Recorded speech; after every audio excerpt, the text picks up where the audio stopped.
the planet of Arrakis, full of desert, spice, war, and... Wait a second. Is that a stormtrooper? Wait, this isn't Dune. This is Lego Star Wars 2.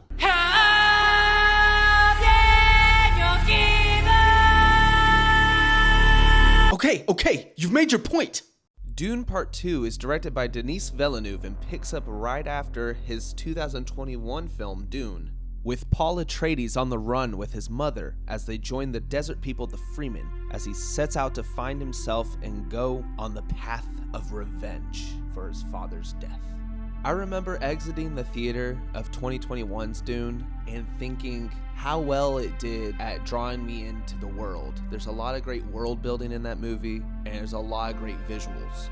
Recently, though, I rewatched it before this movie came out, and I found it to be a little slow. Like, I remember it being a slow burn, but I felt it really dragging this time, maybe because I already know a lot about the world, but I also forgot about a lot of details, like there being an empire and all this other stuff that was pretty important. I don't know how I forgot about it, but I mean, it's been several years since I've seen it.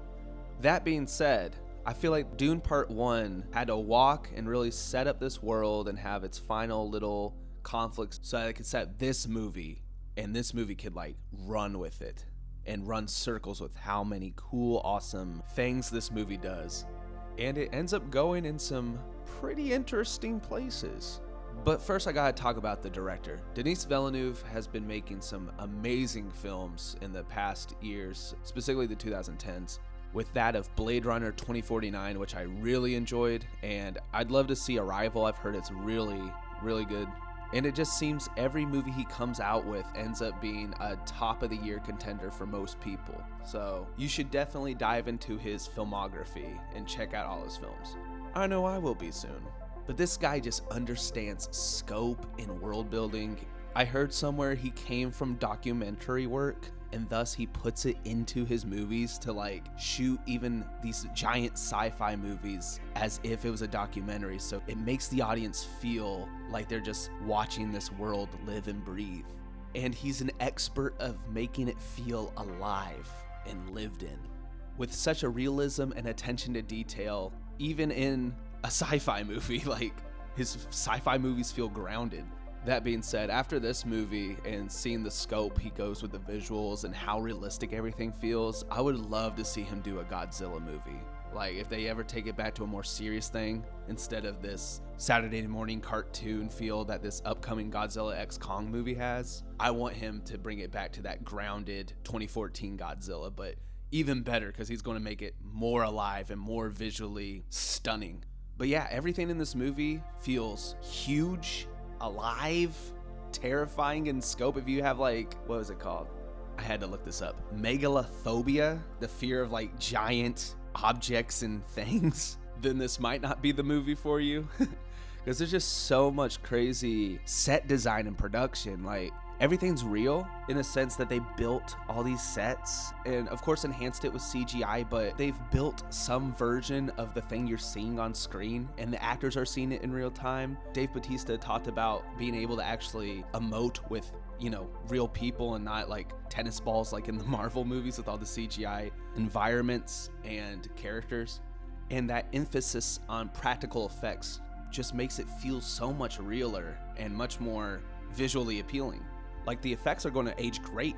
There's a lot more action in this follow-up, thanks to plenty of cool, intense battles across Arrakis' deserts. The opening scene in particular is so atmospheric and intense. It is so visually amazing. It's one of the coolest openings I've seen in a movie lately. And there's some very effective hand-to-hand combat scenes with swords, and in particular a scene at the climax of the movie is so well done, where the music cuts out and it's just, you're in this visceral moment. Like, the violence is pretty vicious for a PG-13 movie, to be honest. But I liked how the action looked and felt, and Villeneuve brought a lot of great intensity and realism to all of it, especially this incredible worm riding scene, which, to touch on the special effects again, they somehow made this amazing giant worm sequence feel real and like you're there watching this giant creature roam across the desert. Like, the way they do it makes it feel very Jurassic Park with how they have the live animatronics and the CGI combined. This feels a lot like that. Like somehow they did that too, with the creatures just feeling very physical and real. This is just a beautifully shot movie with these spacey landscapes and sunrises and sunsets and nighttime scenes. This is apparently the same cinematographer as The Batman, his name being Greg Fraser. Again, his contributions adding to this documentary feel, to this documentary of the planet of Arrakis. This movie goes in some interesting directions with how its themes play out and what it explores, which is power corruption and weaponizing religion and basically losing yourself. It takes the hero's journey and twists it a little. So it feels very familiar at first, like a Star Wars or any other big fantastical movie, but then it kind of gets a little twisted later on, very twists the formula a little bit. And Timothée Chalamet, of course, has a very important part in this, and he's pretty great most of the time. There's a few times where he had to come off very authoritative, and I feel like in a few moments he didn't really come across that, but in other moments he was very commanding of the screen.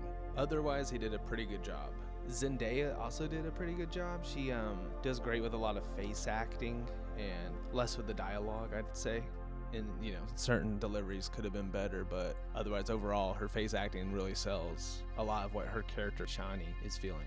Rebecca Ferguson is one of the coolest actresses working right now, and I'm glad she got to really show off some of her skills. Her character goes down a very interesting path, let's just say, and she really is able to convey this sincere craziness with such a sincerity and confidence. It's still very understated, but she just really disappears into this role, and is also great at, like Zendaya, with acting and speaking her character's thoughts and emotions through her face, and especially her eyes. She's a really skilled actress in that field.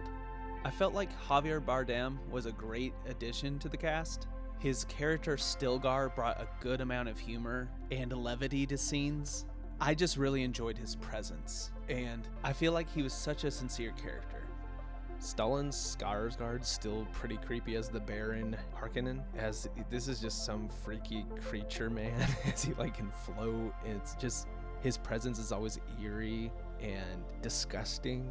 He's a very good villain that carries over from the 2021 film. But Austin Butler, I feel, really steals the show as Fade Rotha Harkonnen. Fade is this very psychopathic character that's very intense at times, and he does a great job at mimicking Skarsgård's vocal patterns, so he feels like he's part of that family group very well, and he blends right in while also holding his own with such a presence that, he's one of those characters that comes up on screen and he just dominates the screen and captivates the audience. The only problem is I wish he was in it more, because I feel like, though he was an amazing villain, and I've seen comparisons to Heath Ledger's Joker and some other people, which I think it's too early to say, and well, again, he's not in it as much as I'd like him to be. I feel that he should have gotten way more screen time because he's such a cool character and has such a presence to him. I feel like the pace is much better than the first movie, as that was very slow, methodically building up the world and telling the viewers how everything works, all this weird space dust drug stuff and all the houses and such. So I feel like the pace is set up to be so much better in this movie, and they follow through with so much more action and good story beats, I believe. It did feel like at some points that there were scenes missing, or they had to rush through a little bit, but I mean, it's already nearly 3-hour movie, so it makes sense. And I don't think they are completely missed. I think some people will watch this movie and not care, but it does feel like on occasion there's some parts that are a little rushed through. But then again, as I said, it's so well paced together that it's barely noticeable, at least to me. Just to recap, this world feels so lived in, and it feels, dusty, dirty, physical. Ew.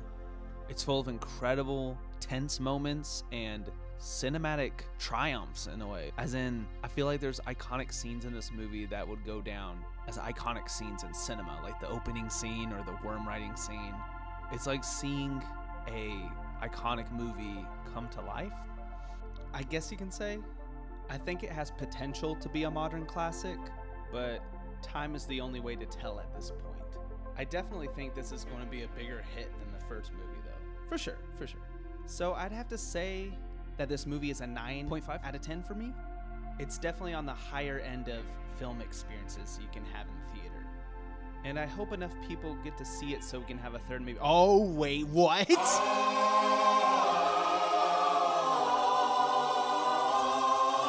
Yes, let's go. We did it. Oh no. Oh. Well. See you in half a decade.